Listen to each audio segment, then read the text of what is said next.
It represents an area that's twice the size of India and more than 7 times the size of Texas. That's just over 6.5 million square kilometers. According to the World Wildlife Fund, it's also believed to contain 10% of Earth's known species and is home to more than 47 million people, 2 million of whom are indigenous. I am, of course, talking about the beautiful Amazon rainforest. And in this episode of the Robot Podcast from ABB, we're heading off to discover how even here, in these remote depths, robotic technology is helping towards its future conservation. I'm Fran Scott, presenter, maker, and all-around engineering fan. And today we are going to hear from Mohsin Kazmi, CEO of conservation group Jungle Keepers, who will be telling us about his passion for replanting and re-education to save the Amazon. And Kelly Vigier, global product marketing specialist, who'll give us an insight into the Robot Studio cloud system that's allowing robots that are situated in the Amazon to actually be controlled some 7,460 miles away in Sweden, in an exciting pilot project that makes it the world's most remote robot. But first, despite the incredible size and importance of the Amazon rainforest, the World Wildlife Fund says that an area equivalent to 5 football pitches is cut down every minute. And that deforestation is a concern. So what's going on and what will happen if we don't do something about it? I spoke with Dr. Erasmus Ermgassen'den, researcher from the University of Leuven in Belgium, who is working to improve the transparency and sustainability of supply chains that might rely on the Amazon. But before that, let's find out more about this fascinating place. The Amazon is, first and foremost, the world's largest tropical forest. It's spread across 9 countries in South America. About 2/3 of it sits inside Brazil, with large chunks also in Peru and Colombia. And when I say it's the largest tropical forest, I think it sometimes is quite hard to get a sense of the scale of it. Even just the portion that sits in Brazil is the size of the European Union. Incredibly biodiverse. It's home to around 10% of all the world's mammal species, about 15% of all the birds, and needless to say, a lot of plants as well. So it really is one of the crown jewels of the world's biological and social diversity. Could you break down why that is so important for us? The existence of the Amazon, in of itself, it deserves to exist just for being such a place of quite inconceivable magic and diversity. The thing is, these forests also provide an enormous amount of services, what scientists call sort of ecosystem services. And this means that the forests actually do things that humans benefit from. Just to name 2, one is the Amazon is an enormous store of carbon. Any debate about how we can address climate change has to include how we protect forests like the Amazon, because each tree really is like a bar of carbon. You know, we store gold in bars, and actually nature stores its carbon in trees. On top of that, these trees, they don't just sit there, they breathe. If you think about, a cold day, when you breathe out, you can see the humidity coming off your breath. And every time a tree breathes, it does the same thing. It actually pulls water up from its roots all the way from the soil, and then basically, breathes it out via its leaves into the atmosphere. And so these forests, they're called rainforests for a reason, that they generate rain. So the Amazon rainforest is actually the source of, by some studies, 70% of the rainfall that falls across an enormous area in South America. So not just central South Brazil, but almost all the rainfall in Paraguay, in large parts of Uruguay, in northern Argentina, in Bolivia. And when we think about the value of rain, well, we couldn't produce agricultural crops if we don't have a stable climate and a stable source of rainfall. So the Amazon exists, it has incredible beauty in of itself, but on top of that, it also does do a lot for communities living across South America.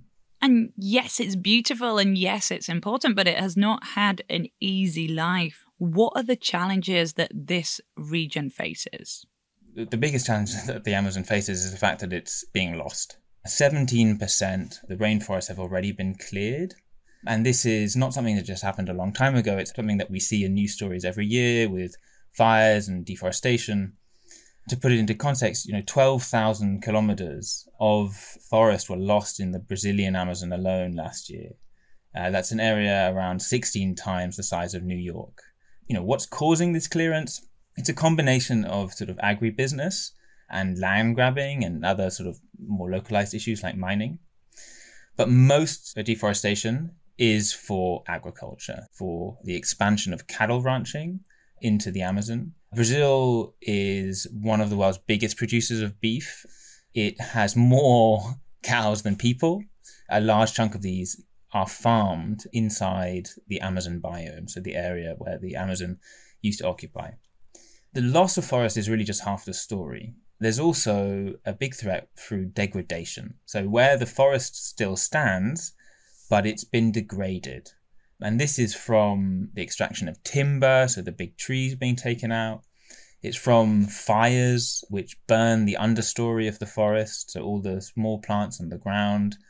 It's from the impact of extreme droughts and also just the impact of that deforestation. So every time a road gets cut through the forest and land gets cleared, you expose a new edge of the forest to a non-forest area.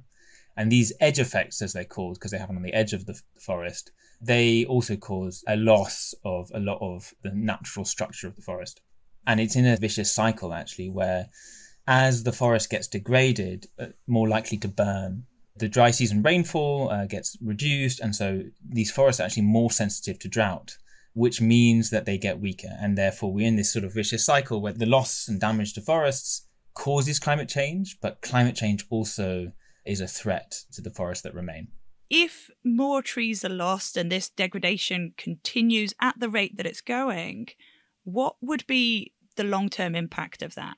First of all, there are short-term impacts. All the millions of people who are dependent on these forests for their livelihoods, they are impacted in the short term, and we shouldn't downplay that.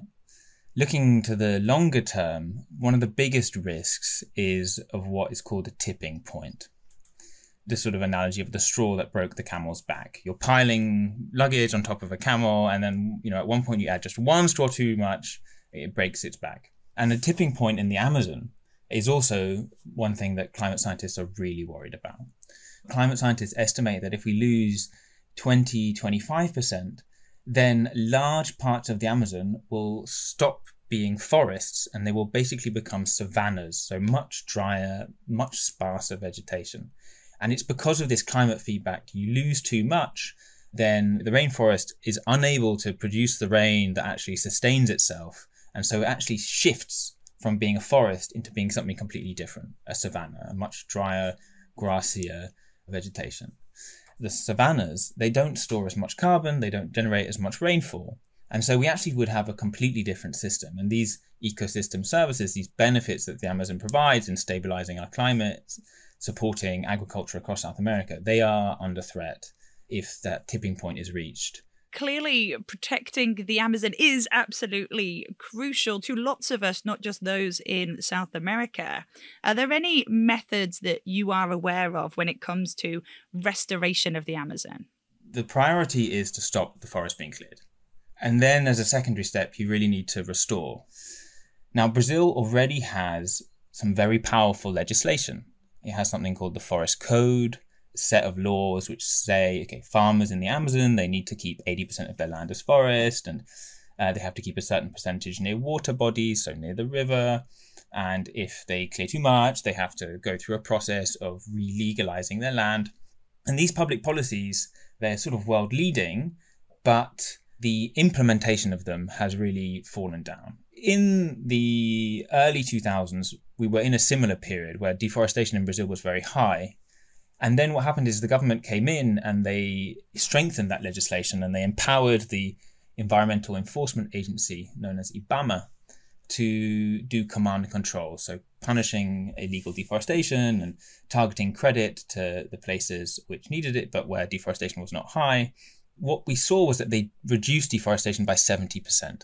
That was a huge success story and it was rightly lauded internationally.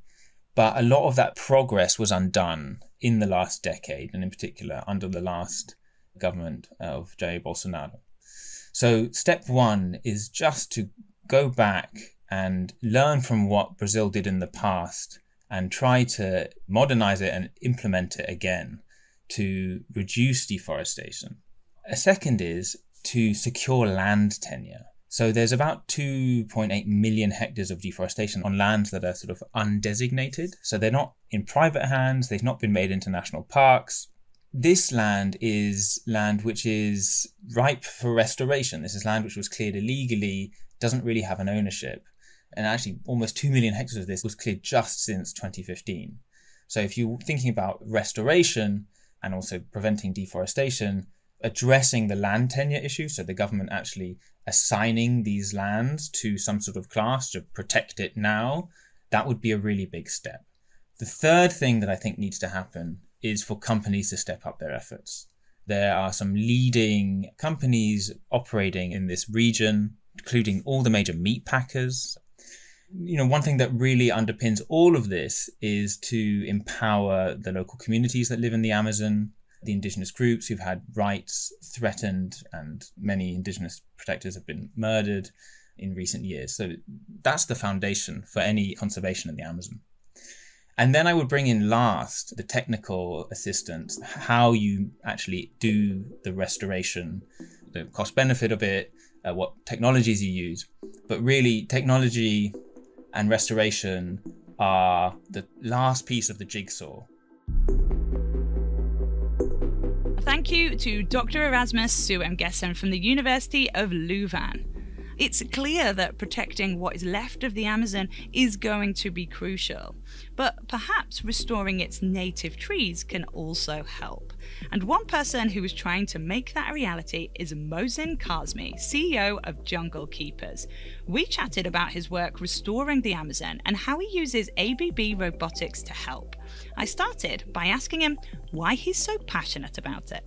Ever since I was a kid, I have been fascinated with all the little tiny creatures that we see or maybe don't see on a regular basis. And when I was in college, it was a goal of mine to explore and see as many rainforest ecosystems as possible. So when I was 20 years old, I traveled to Madagascar, and that was the first ecosystem I explored.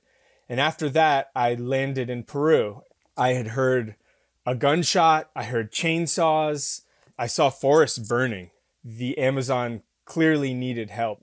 What I ended up doing was dedicating my life to this one region and making sure that I could protect something so that other people could enjoy it down the line. So Jungle Keepers is a nonprofit organization that we started almost 10 years ago that protects 50,000 acres of rainforest in the Peruvian Amazon.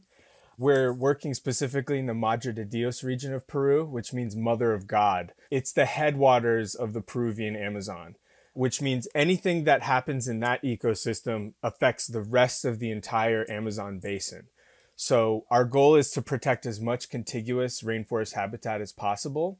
To do that, we have a ranger program that hires former loggers, miners, and poachers and indigenous people that grew up and were born on the river that we're protecting to patrol and report illegal activities all over our 50,000 acre reserve. What an office to be working in.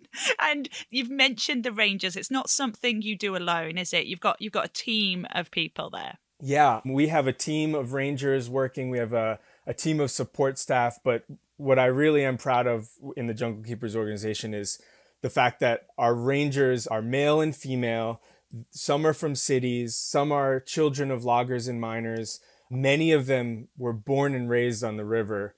And it's just great to be able to have this mixture of people working together to protect their backyard. Our river, the Las Piedras River, is situated between 3 protected regions in Peru, but our river specifically is not protected. So it does act as a thoroughfare and a highway for resource extraction. And our goal is to protect as much of it as possible and then potentially add it to the protected area of Peru to create perhaps one of the largest park systems in the world, and certainly one of the most biodiverse. This is the Robot Podcast. So where do robots come into all of this? How do you put those to work? We started a reforestation program that aims to take the areas that are deforested and replant them. With that in mind, what we're doing is we're reforesting small areas. I like to call them Band-Aids, right? So we could leave these areas alone and see what the rainforest does, and that could take up to 50 to 300 years. But what we're doing is we're growing important plant species, tree species, shrub species, and actively replanting them before the secondary growth comes in and chokes out. The robots are an interesting aspect because it's a long process. We basically have to start seeds, germinate them into saplings, grow them until they're viable to plant, and then bring them out into the rainforest and plant them. And ABB reached out to us about trying to create an easier way for our rangers to be able to start these seeds. And the ABB Yumi was brought to the station.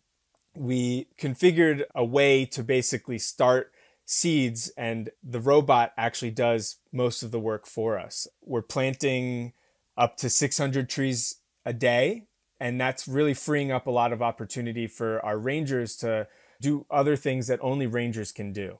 The Yumi robot is a cobot, which means it doesn't do all of the work for us. What it does is it works in tandem with a ranger that assists the robot while the robot is assisting them. The way we have our robot set up is at our station. It's powered completely by solar, and it sits on a table, and we have crates that we've designed to hold 16 different flower pots. And what we do is the ranger will slide in those flower pots. The robot will pick up seeds, remove soil, plant the seed, and then cover the soil over the seed in a repetitive, quickly as possible process. And what that does is allow the rangers to fill up soil in bags and then continuously remove the crate and bring it to our greenhouse to put another crate in and continue to plant. It's able to pick up different size seeds, different shape seeds, kind of just remove a monotonous kind of boring element that the rangers would typically, have to do. It's also just really entertaining for our rangers to be able to kind of just watch and see this robot working. It's actually been kind of difficult because, one person is supposed to be helping the robot. I find that I come to the station and 5 rangers are just watching the robot while it's all going. But I think it's really important to bring technology into this place. While it does help us in our operations, what I think is very important or equally important is the fact that our rangers can see what technology is capable of. It's one thing to be able to explain to our rangers, you could plant these seeds and do what you're doing, but think about what else this robot can do. Think about what else technology is capable of.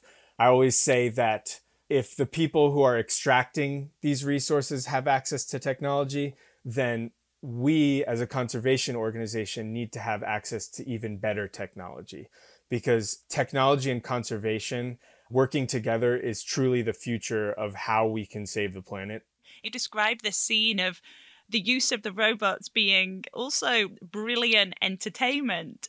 How much does the arrival of Yumi inspire the rangers to then take things on board themselves and maybe set up a system like this without your input? It was a big, long journey to try to bring this robot into our station. And it started from somewhere in South America, and it wound up in the closest town to us. And we basically put it on a boat in a big case and traveled upriver with it. When we arrived, the rangers saw this very nice fancy case that we had brought it in, carried it to the station, and when they opened it up, the reveal was quite entertaining because the robot isn't that large. It's about the size of a human torso, a small human torso at that. And having them lift it up and watching the engineer help them set it up was a lot of fun. It didn't take much in terms of changing our infrastructure at the station. In fact, we just plugged it into our solar array, and the Rangers were just at that point kind of watching it work, getting it configured with the engineering team. Then it started moving. Every time the robot started moving, the Rangers would kind of mimic and try to emulate the way it was moving. And after a while, they realized, my joints don't articulate that way. They started to embrace the fact that it might be able to churn out these seeds so that they could start working their soil, adding soil to pots, filling more crates. For me, it's not about being fully productive all the time. I think the robot allows them to just take a second. It's a really hot, humid, challenging environment. Knowing that they can start these seeds, put the robot away, and just relax for a second is also a great thing. Could you sum up the benefits that it brings having the robots working with you, but also the challenges that you've come across working this robot in the middle of the Peruvian rainforest? From what I understand, this is the first time a robot has been fully powered by solar and used on a production scale. A big honor to be part of that first. The challenges haven't been too bad because ABB provided a great engineering team that we've been able to work with to iron out any issues and to troubleshoot issues before they occur, kind of setting us up to be able to just run our machine. The Rangers are really smart, they're really capable, they're young, and they don't necessarily need to be engineers to be able to make this work. So it's great to be able to have a team with ABB that can help us on a moment's notice. We have rudimentary satellite internet where we're at, and that's enough to be able to communicate with the people that we need to be able to troubleshoot issues. Having the Yumi robot here in a challenging environment and proving that it can work is really important data for perhaps other companies that are looking to work this robot in an area that might even be considered more favorable, more static, to be able to perform the functions they need to make their processes more efficient. Planting seeds is just the tip of the iceberg, so to speak. When we look to the future, how do you see technology like this helping conservation in the future at this sort of scale? I really do feel like we're running out of time in terms of conservation. We're at a place in the history of our planet where, we've lost 60% of the biodiversity on this planet, every living thing, since 1970. And it's only increasing as temperatures rise and our environment is not what it used to be. It's raining less in the Amazon. And when it does, it's not raining the way it used to, since the time I started working there. Using technology is a way to speed up our process and kind of give us an edge in a monumental project that we're undertaking as a species, which is trying to save as much ecosystem as possible so that it can provide all of the free services that it does to ensuring that our climate is stable and also protecting the millions of different living organisms that exist on this planet that earned their keep here through evolution and don't deserve to just disappear because of some irresponsible land management uses. Society only benefits when old men plant trees that they will never live to enjoy the shade of. Mohsin Kazmi, CEO of Jungle Keepers. During that conversation, you might have had the same image in your head as I did of this robot arm, not only helping these people on this very important mission, but also being their entertainment. Our final guest today is going to tell us about a new cloud-based robotic simulation tool that allows operators to access programs, make changes, and share information in real time. And it is exactly the type of thing you need to control a robot in the depths of a Peruvian rainforest. Kelly VGA is a global product marketing specialist for Robot Studio Cloud. Basically, Robot Studio Cloud is a new solution of Robot Studio, our offline programming and simulation tool for robotics application. You can see it like the Microsoft Pack Office, but for robotics. So basically, you have the desktop version that we have for a long time now, Robot Studio. And now you have the cloud version, Robot Studio Cloud, with a simplified interface, which help users to manage their Robot Studio project with a better collaboration with their team, everyone working around the same file together, and with more traceability. So basically, with Robot Studio Cloud, a user can share and collaborate on projects with others. It can see and tweak robot behavior from everywhere and on any devices. And it can track changes did by other members of the team.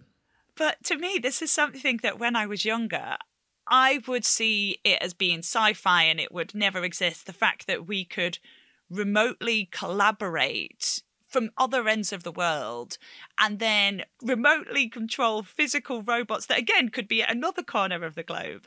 How collaborative does this allow people to be?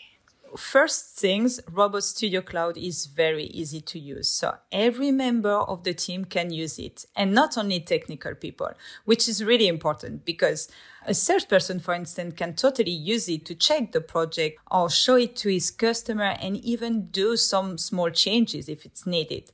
This increases a lot the collaboration because before, with only the desktop version, non-technical people didn't feel confident enough to use Robot Studio.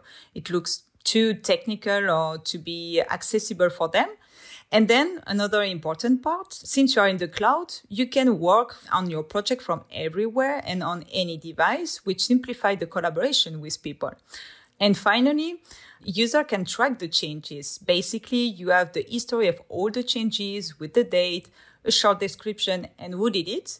So you can go back to a previous version in just one click, which is really useful sometimes.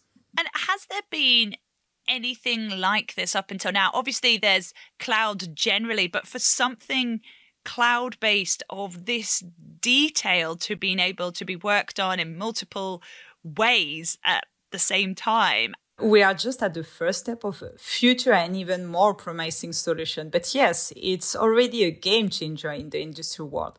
Of course, some companies are trying to build similar solutions, but until now, they are not delivering what we provide today, which means a cloud solution based on the virtual controller. The virtual controller is really the core of Robot Studio Desktop today that we put into Robot Studio Cloud as well. And this part ensures you that what you see is what you get. So in your factory, what you are designing in your software, in the cloud or desktop will be exactly the same thing in your factory at the end. And we are very excited about this project and what is coming. With this cloud-based version, how much time does this save your clients? Every project in robotics is very different, whether in terms of size or complexity. For instance, a project can have 1 robot or 12 robots. Some application needs more work and expertise than others.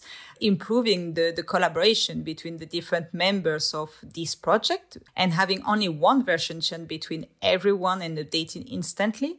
Having a clearly access to who changed what and someone able to merge or not these changes significantly reduce the risk of errors, increase the transparency, and thus save time. So how much this really depends on your project, but for sure you will save time. Kelly Vigier, Global Product Marketing Specialist for Robot Studio Cloud.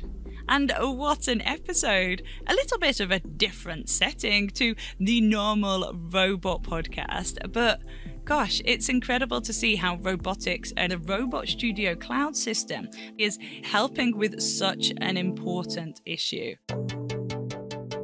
But that is it for this week. Thank you to our wonderful guests, Dr. Erasmus Ermgassen, Mohsin Kazmi, and of course, Kelly Vigier. Next week, it's our final episode, and the Megamix is back. We'll be bringing you the very best of previously unheard moments from across the series. I'm Fran Scott. The Robot Podcast is a fresh air production for ABB. The producers are Graham Seaman and Izzy Clark. And don't forget to follow now for free wherever you get your podcasts so you never miss an episode.